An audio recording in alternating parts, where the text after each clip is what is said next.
Welcome back po sa channel namin ng aking amigang asawa at tayo syempre ngayon ay Eid ngayon, unang araw ng Eid, magluluto tayo, unang araw ng Eid at kasi nung unang araw ng Ramadan nagluto tayo ng special noon, pero kung anong pa niluto natin unang araw ng Ramadan din? Amiga? Hindi matandaan, medyo hanapin nyo lang dyan sa ating playlist o kaya sa ating video dyan sa Don Guidote channel.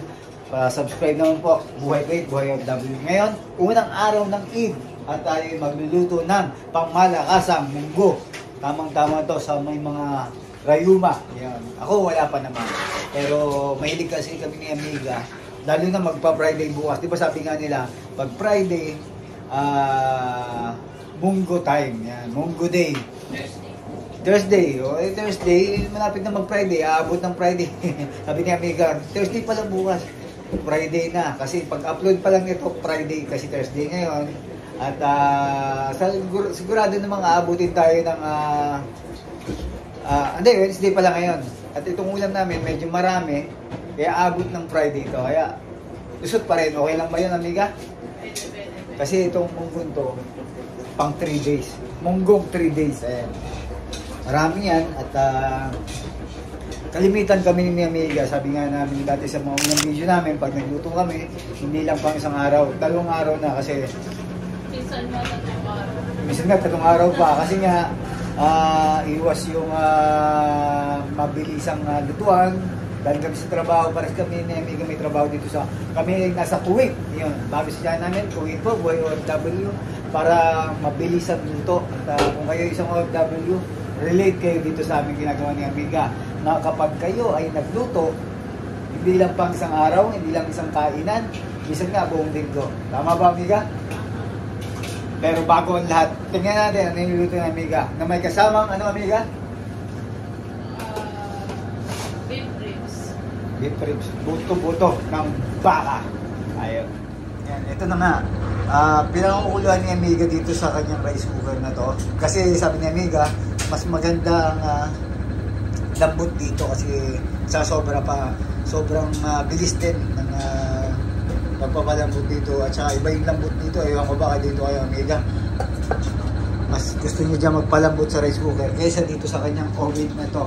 Yung oven na Amiga dito, 8 yan. Pwede kung 8 ulam isang putahe, pwede kayo magsabay-sabay magluto dyan.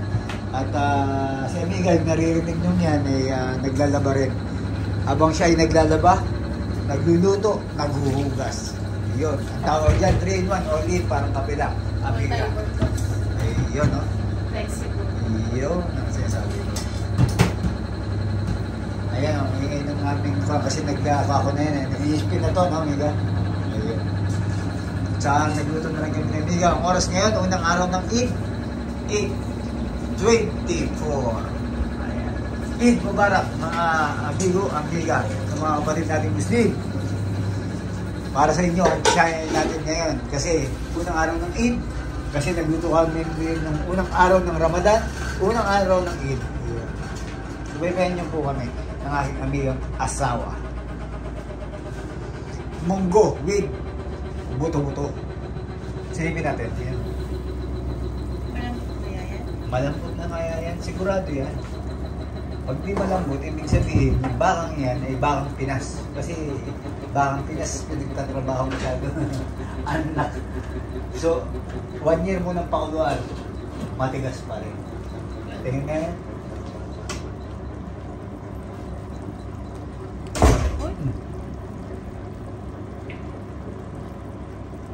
Ano, lambot na? Tigas pa. Matigas pa. Okay, tara. Kasi kami ni Amiga kumakain sa loob. Tingnan natin yung nakain namin. Aking Amiga asawa.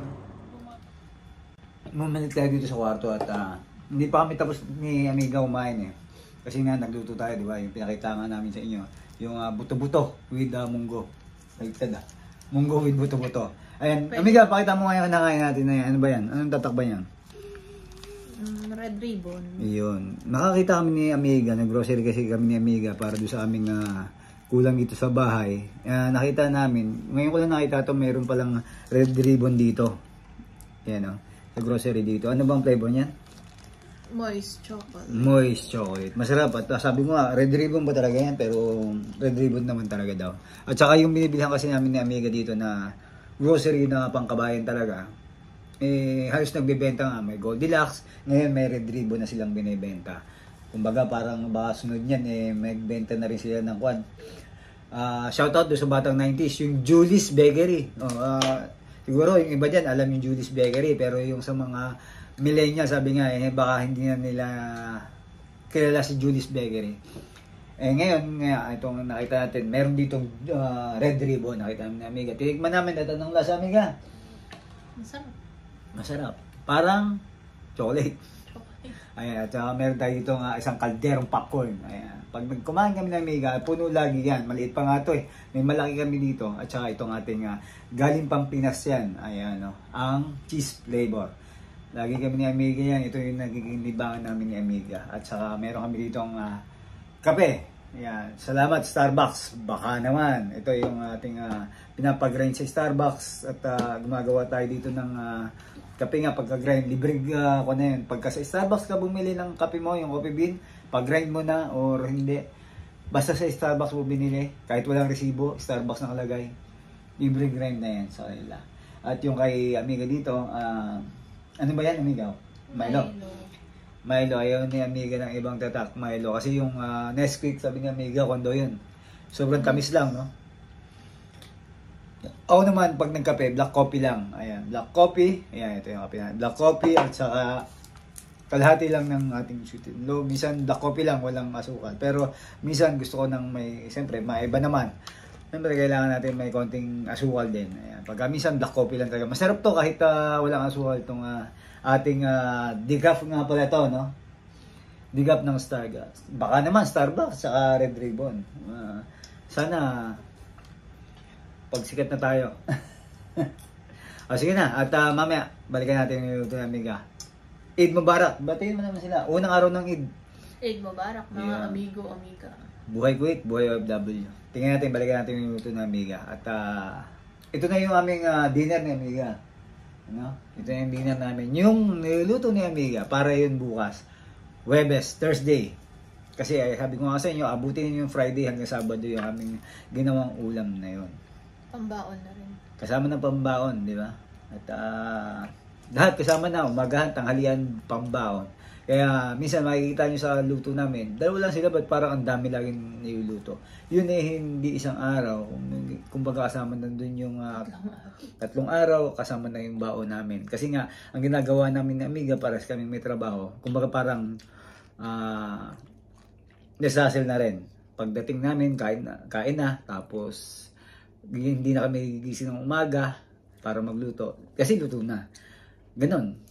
Kasimple ang buhay namin ng aking amigang asawa dito sa Kuwait, OFW, buhay Kuwait.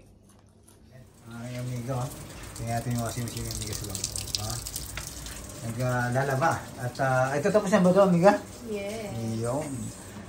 Habang naglalaba siya, ay tapos na itong first batch, isasampay niya ito. Isasama namin kayo ni amiga sa kanyang sampayan dyan sa labas. Ito, hugasan ko kasi nga tapos na kami kumain ng popcorn ni Amiga at ang ating naging hapunan ngayon, ang unang araw ng Eid. At pagluluto ng Amiga ng kanyang munggo, buto-buto. Tapos na ang aming kanin sa rice cooker at laban naman gagawin natin. Ang kagandahan kasi dyan sa washing machine ng Amiga, automatic na yan, wala na kaming banlaw-banlaw, sampay na lang at konting wala, pwede na agad ngayon yan, no? Kasi summer naman, hindi katulad ng winter na 2 days na basa pa. Ngayon summer na ngayon dito sa Kuwait.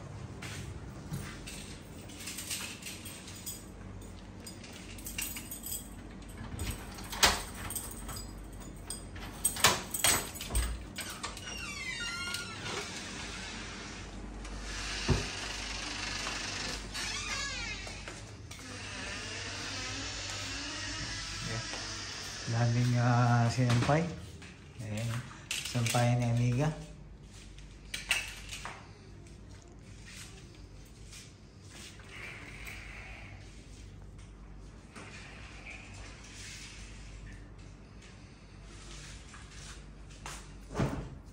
Malambot na to, amiga, no? Yung ilang kilo to? 1 kilot ka mahigit, no? Yung baka, lahat ba ito ilalagay mo sa yung munggo? Pwede. Depende daw, oo. Depending, oo. Ang sabi ni... pwede, oo. At, siyempre, ang ating munggo, meron tayong kamatis dito, bawang sibuyas. At magigisa ng aking amigang asawa ng kanyang munggo.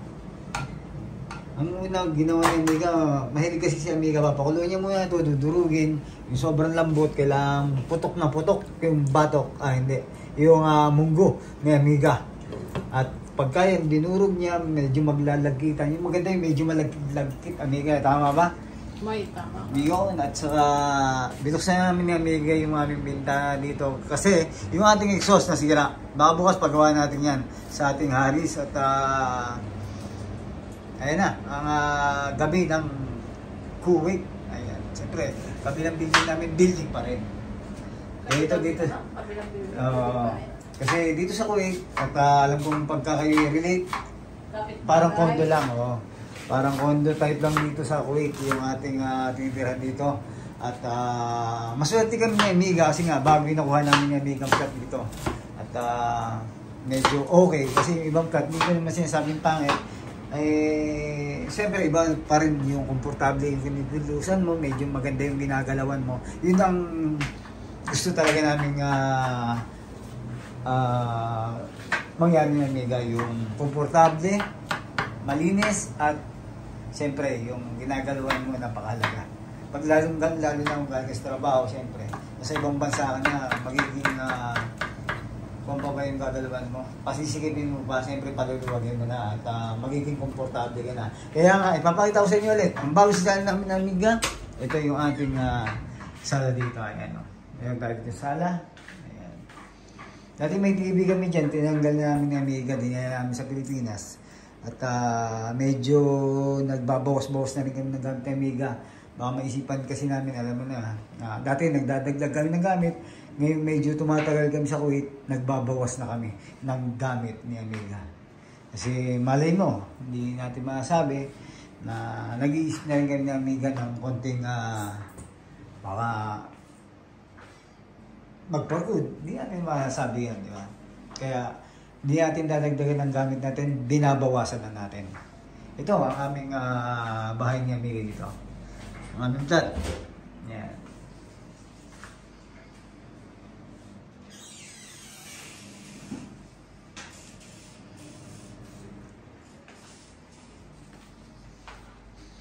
Ito yung lagayan sa watos namin at saka ito sigariyan. Ito yung kwarto namin ni amiga.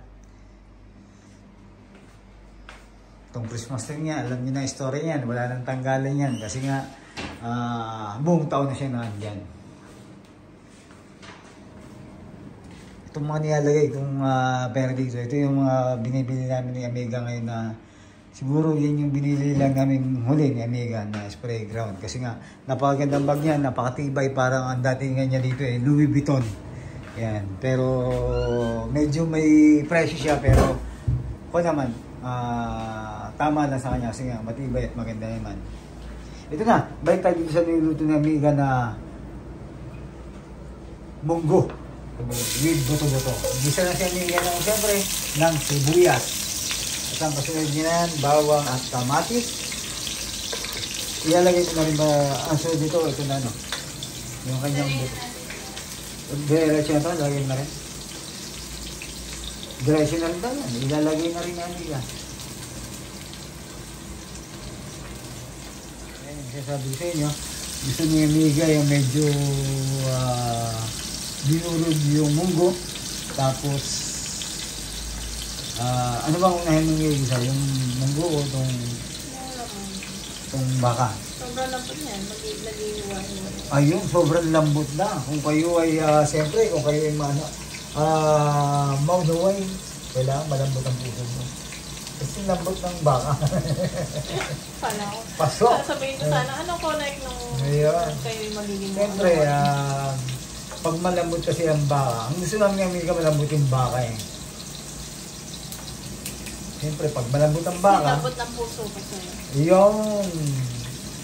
malambot ang puso namin ni Amiga. Pag malambot ang puso nyo, pero pag matigas ang puso nyo, mas matigas ang puso namin ni Amiga. Basic. Basic, ha? Basic. Ayan. Kasi habang tumatanda na pala, tayo nasa stage na wala nang pilitan, wala nang kulitan. Minsan gusto ko na rin dumating yung punto na wala nang paliwanagan. Kahit ang isipin ng iba, sabi nga nila, wala ka ng pakialam. Ang importante, masaya ka. At wala kang tinatapakan at wala kang inuuliga, wala kang inaatraso, wala kang nilalaman. Ang importante, masaya ka. Ang importante naman, masaya ka. Yun lang sa aming Amiga. At kung respetong tinatawag natin ay ibibigay nyo sa amin, hindi hinihingi yun, ibinibigay ng pusa. At lahat tayo, kahit sino man yan, respeto ang lagi namin sa aming Amiga. Pero minsan may mga tao, siyempre, hindi natin mapiplease. Basta kung saan kayo masaya, dun kayo. Huwag yung isipin ng ibang tao minsan. Kasi masyado kayo mapag-isip, hindi kayo makakontento. Ang isipin nyo kung saan kayo masaya. Basta tama, go! For the go! Ayan na. At ang ginagawa namin ni Amiga nga, isang experience, isang buhay Kuwait. Diba? Sa uli kasi ng trabaho namin ni Amiga, sa sales kami, minsan, siyempre may mga customer kang matanong, ayaw na rin namin matatanong. Kaya pagka may makulit, yes lang ng yes, oo ng oo, katahimikan na lang ang gusto namin. Yung iba, hindi nila maiintindihan yan. Lalo na kung hindi namin hindi nyo kayo nanggaling sa sales. Sa mga sales, maiintindihan nyo yan. Yung isa sinasabi ko, na kailangan minsan ayaw nyo nang matatanong, ayaw nyo nang makulit, ayaw nyo nang lahat. Pero minsan ako may kakulitan ako. Sa depende. Pero hindi yung depending nakakain, yung kulit na nakakainis. Yung sa akin, minsan paninigo lang, o iba kasi yung kulit na ko eh. Basta, alam nyo na yun. At tulad ng ating pagluluto, yan o. Ito nga yung pagluluto ni Amiga na hindi na kailangan ng kulitan. Kasi ang kailangan nito, pasarapan. At yan ang alam ni Amiga, ang masarap na pagluluto natin. Alam niyo yan. Pasarapan nito, alam ako si Amiga. Pangkwanto eh. Pang-Guinness World of Record. Alam mo kung saan kita sasali? Saan? Palakasan ng kumain. Yung sabi, palakasan ng kumain. Ito ang hilig na. At sa paganahan, kumain. Ito lang ang pinakahilig ko at ito ang hindi nawala sa bisyo ko. Dati mahihinom si Don Guidote, si Guerrillo, lahat ng bisyo. Pero ang hindi nawala sa bisyo ko, ang kumain. Dahil dito, sumasaya ang buhay ko. Siguro lahat naman tayo lalo, hindi lang naman ako siguro. Basta pagka kumakain tayo, sabi nga nila, ang kaibahan ko lang, minsan, alam natin bawal, matigas ang ulo, siyempre, alam nila. Basta pagkain kasi sa akin, parang hindi ko kayang iwasan. Parang lagi akong tinatawag ng pagkain. Yan ang libangan ko eh. Libangan eh.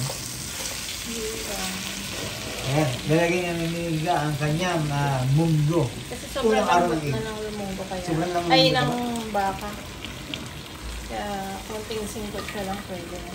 At saka itong gagawin mo dito, Amiga, ito yung pinakuluan mo, ito na rin yung isasabaw mo. Yes. Tama ba? Ilalagay mo dyan. Ayun, no? Ay, tama. You're always right. Yun. Pero ngayon, nasa kaliwa mo ako, ha? Yun. Ayan na. Ang ating, wow. Ang ating munggo. Ang gusto ko sa munggo, hindi lang para sa Amiga, ganyan din. Yung medyo malagkit, malapot, at nag-durug-durug na ako. Durugin pa natin. Ayun. Ngayon, sa munggo na lang ako na. Parang ano lang yan, durug ka na, dinurog ka pa. Yun, parang paminta, di ba? Pero, siyempre, dapat sa paminta lang. Huwag kayong babayad. Huwag sa tao. Na tao ang dumurog sa inyo. Durog ka na, durugin ka pa. Ayun. Yan na. Nilagay na ng Amiga yung sobrang lambot nga daw ng baka at nilagay na ng Amiga yung pinagpakulan ng baka. Eh siyempre, kaya mas malasa yan. At talagang napakasarap. Napaka na. lagyan pa natin ng isang cubes. Yun, ilagyan pa ni Amiga ng kaya lason-lasa. Deep cubes. Deep cube, kaya lason-lasa. Yung munggo. Kasi lagyan yung deep cubes. Ang lasa. Hindi malasa yan kasi syempre yung pinagkuluan ng baka. Ayun na yung pinakasabaw niya eh. Wala nang iba. Sarap ng ulam namin ni Amiga. Titikman na lang natin yan mamaya kasi nga nung pinakuluan yung baka, meron na siyang asin. Kaya titikman na lang muna natin siya mamaya kung tama yung alat. Tapos may cubes pa tayo. So palagay ko okay na yan. Pero titikman pa rin natin mamaya. Pakukuluan lang muna natin. Ako na at balikan na natin yan. Ang ating Buhay Great, Buhay of W. I-subscribe naman doon dito ating YouTube channel. At may page kami. Medyo matagal na kami nag-upload sa page namin. Meron kaming ginawang page na isa pa. At sana pag nakita nyo, hindi ko na sasabihin, pag nakita nyo na lang, pag-like na lang. At ating page na bago. Ayan. At si Amiga naghuhugas na. Sabi ko nga sa inyo, medyo matagal na rin kami sa abroad ni Amiga bilang isang OFW. Hindi na kami nagdadagdag ng gamit. Nagbabawas na kami ng gamit ngayon. Kasi dati nung kami bago pa lang, alam nito sa mga bago na mag-abroad o nag-abroad na. Mga nakaka 2 years pa lang kayo sa abroad o isang taon. Siyempre, bibilhin nyo yung mga kailangan nyo at yung kung saan kayo komportable at yung madali para sa inyo lahat. Kami naman ni Amiga ngayon, ang ginagawa namin pag medyo matagal na kayo, ang gagawin naman natin, nagbabawas na kasi papunta na tayo sa stage na baka ilang taon na lang, sana makauwi tayo sa Pilipinas at doon na tayo mag-stay at meron na tayong sapat na yung iniisip natin negosyo ay matupad. Yung mga plano natin matupad. Lahat naman tayo, alam natin yan na may gusto tayo sa buhay.